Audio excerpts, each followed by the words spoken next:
Inspire, bimbingan belajar matematika, inspirasi menuju prestasi.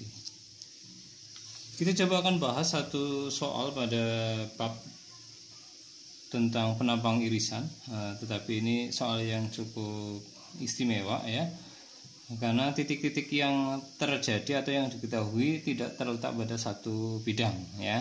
Jadi kita nanti akan menggunakan gabungan dua cara, yaitu dengan sumbu afinitas dan juga dengan cara yang kedua yaitu dengan diagonal. Oke. Nah, soalnya begini. Kubus A, B, C, D, E, F, G, H dengan panjang rusuk A cm. Titik K, L, dan M berturut-turut adalah titik pusat A, B, F, E, B, C, G, F, dan E, F, G, H.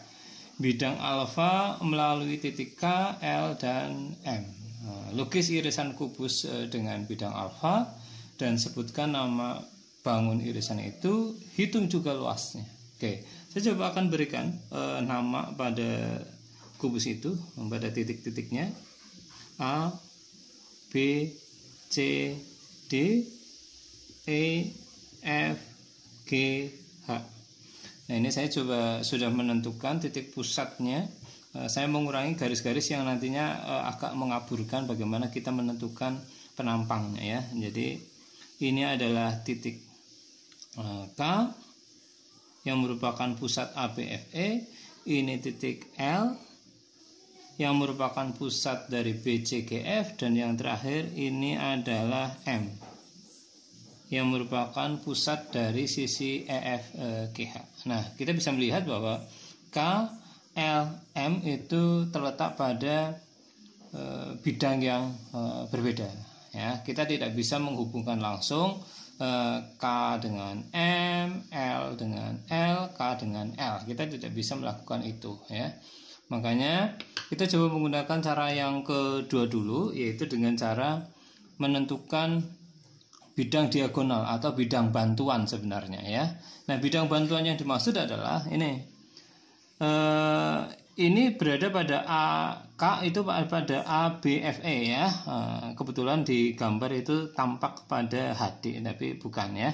Oke, saya coba akan membuat bidang bantuan yang pertama, yaitu terdiri dari, kita coba buat garis yang sejajar dengan BF dulu melalui K ya. Jadi ini, kemudian andaikan ini saya beri nama titik potongnya misalkan I dan ini C ya.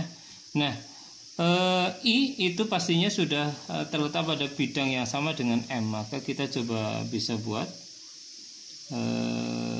garis yang menghubungkan I dan M, maka dia akan berpotongan di sana. Nah, kita bisa melihat bahwa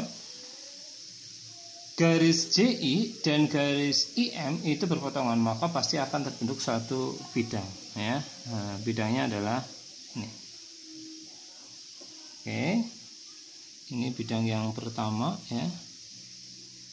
Oke, nah dari sini kita bisa melihat bahwa sekarang K dan M itu sudah terletak pada satu bidang ya, bidang yang berwarna hijau. Maka kita bisa membuat satu garis di sini. Oke. Nah, garis MK dan garis, andaikan ini saya sebut IJK ya, K udah, L, M, N katakanlah ya, N. Maka NJ itu berpotongan dengan MK. Oke. Nah, kita punya satu titik di sana. Katakanlah O ya. Kemudian yang berikutnya adalah dengan cara yang sama kita akan membuat bidang bantu, yaitu dengan cara membuat garis yang sejajar dengan GC melalui L. Ini kondisinya sama ya, caranya sama. Ini saya sebut sebagai P, ini Q ya. Kemudian Q itu sudah terletak pada satu bidang dengan M, maka kita bisa buat suatu garis. Oke. Nah, ini R. Nah, bidang yang terbentuk dari perpotongan antara PQ dan QR adalah bidang ini. Oke, ini saya sebut sebagai S, jadi bidangnya adalah PQRS. Oke, nah sekarang pada kondisi ini sekarang M dan L itu sudah terletak pada satu bidang, yaitu bidang PQRS. Maka kita bisa mengkonstruksi satu garis di sini. Oke, nah garis ini akan berpotongan dengan SP.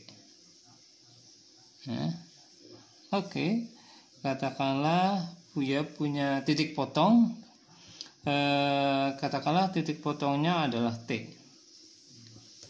Nah sekarang T dan O itu sudah terletak pada satu bidang, yaitu bidang alas. Nah maka kita bisa membuat suatu garis yang menghubungkan O dan T. Nah garis itulah yang kita sebut sebagai sumbu afinitas. Oke, nah ketika kita mengkonstruksi atau menghubungkan O ke T,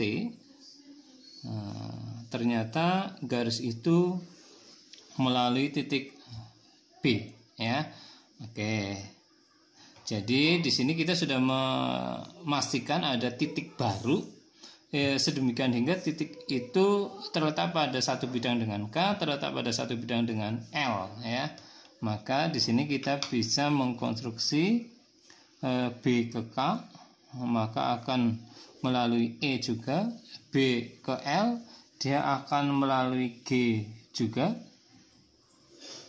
Oke, nah sekarang titik ini maupun titik ini sudah terletak pada satu bidang dengan M, maka kita bisa mengkonstruksi atau menghubungkan E, M, G yang terletak pada satu garis atau kolinier.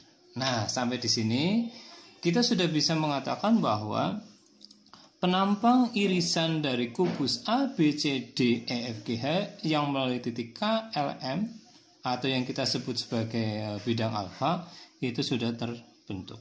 Jadi ini adalah penampang irisannya, yaitu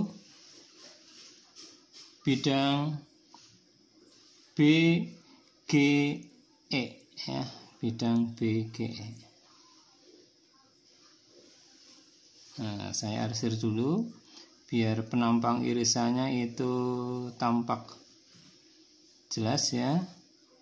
Nah, karena kita nanti masih ada satu